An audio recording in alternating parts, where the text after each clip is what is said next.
Bonjour à tous, et oui, cela sent bon le prix d'Amérique ce dimanche à Vincennes, mais avant je reviens sur la course de ce samedi. On a revu la tête du caissier, on a touché un petit tiercé, on est heureux parce que mes deux bonnes bases, qui n'étaient pas celles de mes confrères, finissent deuxième et troisième. J'étais encore une fois en ma qualité de donneur d'alerte, le seul journaliste hippique en France à vous alerter en vous disant que je n'étais pas convaincu de la première chance du 8 qui était gros favori. Il est parti à 2 contre 1, je vous avais dit il sera premier ou nulle part, il a été nulle part. C'est mon devoir de vous donner l'alerte quand je sens des favoris douteux parce qu'il ne m'avait pas convaincu la dernière fois par rapport à sa faute, par rapport à FaceTime Bourbon. Tous mes confrères vous disaient qu'il aurait pu le battre ce jour-là, moi pas du tout. Il m'avait pas plus impressionné, je l'avais mis en tête devant pour faire un peu comme tout le monde, mais j'avais tiré la sonnette d'alarme à juste raison. Et puis je vous avais prévenu aussi que pour une fois, Jean-Michel Bazir n'avait pas beaucoup de chance avec Fréja Dupont. Je vous avais bien dit qu'elle n'avait pas la pointure, et puis elle s'est montrée fautive. Et puis Goup, actuellement, il rate tous ses départs. Heureusement, je ne l'avais pas mis. C'était mon abonnement jusqu'à présent. Ils m'ont refroidi un petit peu, monsieur Goup, parce que ça commence à suffire de le voir laisser toutes ses chances au départ. Donc, monsieur Goup, si vous m'entendez, un peu de rigueur au départ, parce que là, dans les quintés, ça ne va plus du tout. 3 fois sur 4, vous laissez toutes vos chances au départ. Bon, allez, on y va. Course préparatoire au Prix d'Amérique. Certains seront privés du gros gâteau dans 15 jours s'ils ne finissent pas dans les 3 premiers. Donc, pour essayer de trouver la bonne arrivée, avant de disséquer mon pronostic, je vous donne quand même dans cette course les chevaux qui sont tranquilles, ils sont qualifiés. Le 4 excellent, il est qualifié. Le 6 looking superbe est qualifié. Le 8 Delia de Pomereux est qualifié. Le 10 Davidson Dupont, une autre cartouche de Bazir, est qualifié. Et puis le 15 Bélina Josselin sera obligatoirement au départ du Prix d'Amérique. Voilà ceux qui peuvent se la couler douce. Cela veut dire qu'il faut diriger plutôt vos jeux vers ceux qui vont se donner à fond pour tenter de vivre cette belle aventure. Alors ceux qui vont se livrer à fond dans ce rêve de disputer l'arrivée et de finir dans les 3 premiers. Les 3 premiers, c'est une obligation s'ils veulent courir l'Amérique. Alors, c'est l'As Alcueil, c'est notre Lyonnais, le 2 Épique Julery, c'est le 5 Détroit Castelet, le 7 est Nino du Pomereux qui n'a toujours pas gagné son ticket pour l'Amérique, le 9 Tony Joe, même si je suis persuadé qu'il va courir le Prix d'Amérique, et puis le 13 Cara Williams qui lui aussi est pratiquement certain de courir le Prix d'Amérique. Donc finalement c'est 1, 2, 5, 7 qui sont les plus motivés dans ces courses. 1, 2, 5, 7. Voilà, je vous ai prévenu. On construit mon prono. Alors, je viens de vous dire que Fréja Dupont et Bazir n'avaient pas beaucoup de chance samedi. Eh bien, je vais vous dire que Bélina Josselin va gagner ce dimanche. Et oui, et là encore, je suis suivi par quelques-uns, mais je suis assez convaincu sur le fait que Jean-Michel Bazir va lui poser la question. Au Moyen-Âge, ça faisait mal quand on vous posait la question, c'était au moment de la torture. Donc actuellement, Jean-Michel Bazir se torture l'esprit parce que sa vedette américaine qui a gagné l'année dernière l'a laissé un peu sur sa faim. Il faut dire qu'il a été un peu trop cool avec elle.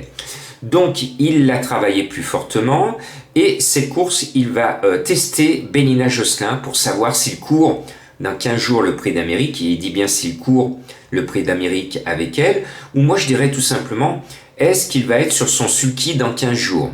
La réponse sur le poteau, c'est pour ça que Bélina Josselin va montrer son vrai visage. Et si elle montre son vrai visage, elle va mettre tout le monde d'accord et elle va se retrouver propulsée favorite du Prix d'Amérique, n'en déplaise à FaceTime Bourbon. Et puis, il y a un cheval qui a raté toutes ses qualifications précédentes.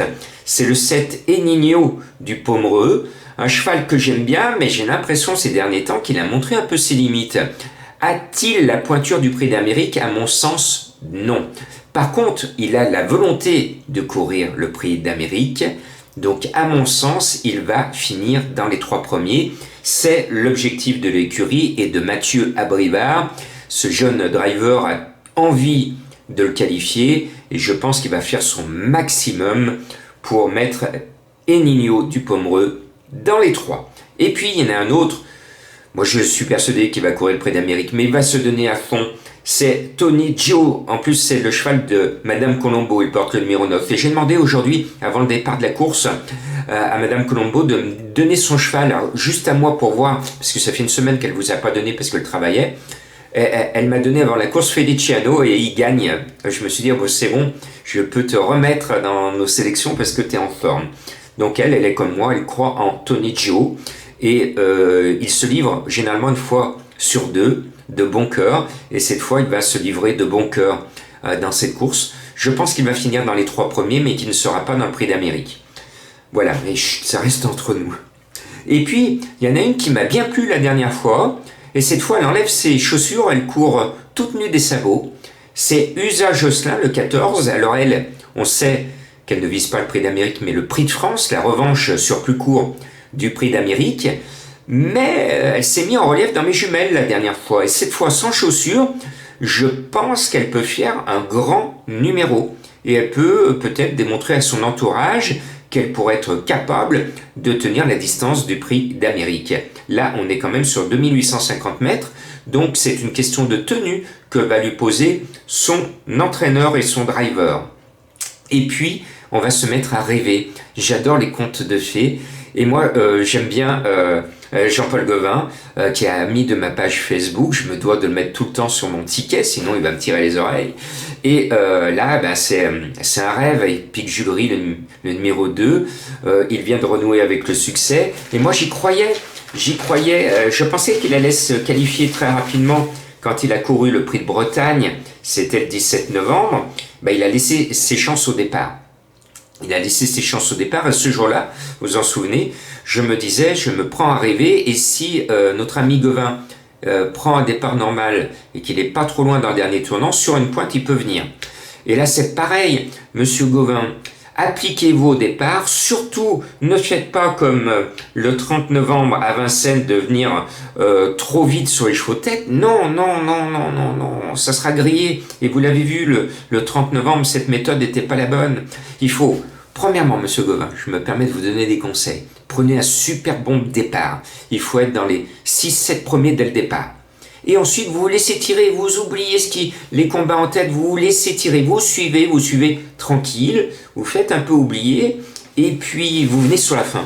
Vous venez sur une pointe à la fin, tchaf, voilà, et vous suivez les petites flèches qui vont vous aspirer. Voilà comment vous allez vous qualifier pour le Prix d'Amérique. Pour ceux qui ont de la mémoire, pour ceux qui sont fidèles à mes pronos, l'année dernière, je vous parlais de Bayakeno, personne n'y croyait, j'en faisais mon coup de cœur à 80 contre 1 dans ce Prix de Belgique. J'étais le seul, là encore en France, de vous dire qu'elle allait se qualifier pour le Prix d'Amérique, et elle s'est qualifiée pour le Prix d'Amérique. Et j'espère doubler la mise avec notre Lyonnais Pic Julery. Et puis il y en a un autre, c'est ma grande trouvaille, c'est Alcueil, le numéro 1. Lui aussi, il est tellement bien. Actuellement, il me fait penser à Florida Sport, qui m'a encore cassé 2 fois de suite mes tickets. Florida Sport, elle se surpasse à chacune de ses sorties. Ce samedi, elle était surclassée sur le papier et elle est 4e. Heureusement, elle ne me casse pas le tiercé, mais elle me casse le quintet. Mais bon, Alcoy, il est un petit peu comme ça. Sur le papier, il est toujours surclassé, et puis actuellement, il est toujours 3e. Donc il peut finir encore 3e et courir dans 15 jours le Prix d'Amérique. Et puis les Belges, toute la Belgique va être derrière lui, et il serait logique qu'un Belge figure à l'arrivée du Prix de Belgique. Et puis, un autre cheval m'a bien plu, c'était le 5 décembre. Il montait sur les autres. J'ai jamais vu un cheval finir comme ça, et il était un peu coincé derrière Colonel, et il est venu comme pour le faire, mais on se sentait, il finissait plus vite que tout le monde tout en étant freiné. Il n'avait pas vraiment la place, il était gêné, mais tout en étant gêné, il finissait plus vite que tout le monde. Et je me suis dit, si ce jour-là, son driver avait pu avoir la place, et s'il avait pu le lâcher, il allait pulvériser Colonel, et il allait gagner très facilement. Eh bien, s'il est dans le même état d'esprit, de forme, et s'il trouve l'ouverture, Détroit Castellet est capable de faire un truc, et pourquoi pas de se qualifier pour le Prix d'Amérique, mais il sera complètement rayé dans le Prix d'Amérique parce qu'il n'aura pas la pointure du Prix d'Amérique. Mais s'il veut se faire plaisir, il peut y aller. Voilà. Donc, je n'ai pas mis, comme c'est une grande course, je vous donne mes impressions sur les autres. Est-là n'a pas la pointure, donc c'est pas la peine. Moi, je n'y crois pas, même s'il y en a qui le donnent un petit peu. Est-là, aucune chance pour moi. Excellent. Il est excellent actuellement, c'est la grande révélation. Là, il garde ses chaussures. Je pense qu'il va se préserver pour le Prix d'Amérique. À quoi ça sert de mouiller le maillot là à 15 jours du Prix d'Amérique? Mais il est tellement bien actuellement qu'il pourrait peut-être venir grignoter une 4e ou 5e place. Son driver ne va pas le retenir. Mais je pense quand même qu'ils vont la jouer à la cool Raoul, tranquille. L'objectif, c'est dans 15 jours. Et je pense que pour le Prix d'Amérique, il peut faire quelque chose de bien. Looking Superbe, lui, il est qualifié. J'y croyais l'année dernière dans le Prix d'Amérique. Il est dans le tiercé. Il m'avait donné raison à Bellecote. Je pense que Looking Superbe, ce Bazir, va faire une grande performance dans l'Amérique. Delia Dupomereux, eh bien c'est Nivard, mais elle est qualifiée.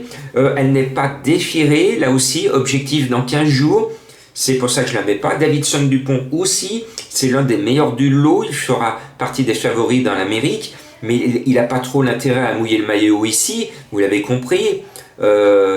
S'il dépense trop de cartouches là, il aura moins de fraîcheur pour le Prix d'Amérique. Et il faut toujours arriver avec un minimum de fraîcheur sur le Prix d'Amérique si on veut l'emporter. Aimé Herminig d'Olivory qui compte 7/8e de la liste type de la presse. Moi, je n'y crois pas. Pourquoi je n'y crois pas? Parce que Franck Nivard était son driver habituel. Il l'abandonne. Et en plus, Franck Nivard, dans ses 8 chevaux, il ne la met pas dans son prono. Cela ne sent pas bon. Franck Nivard n'y croit pas. Il connaît la jument, qui est l'une des meilleures de cette génération, mais il ne la met pas dans son prono et c'est le mieux placé pour analyser les chances de la jument. Voilà. Et puis Dijon qui a gagné l'élite Le Pet, c'est une performance extraordinaire.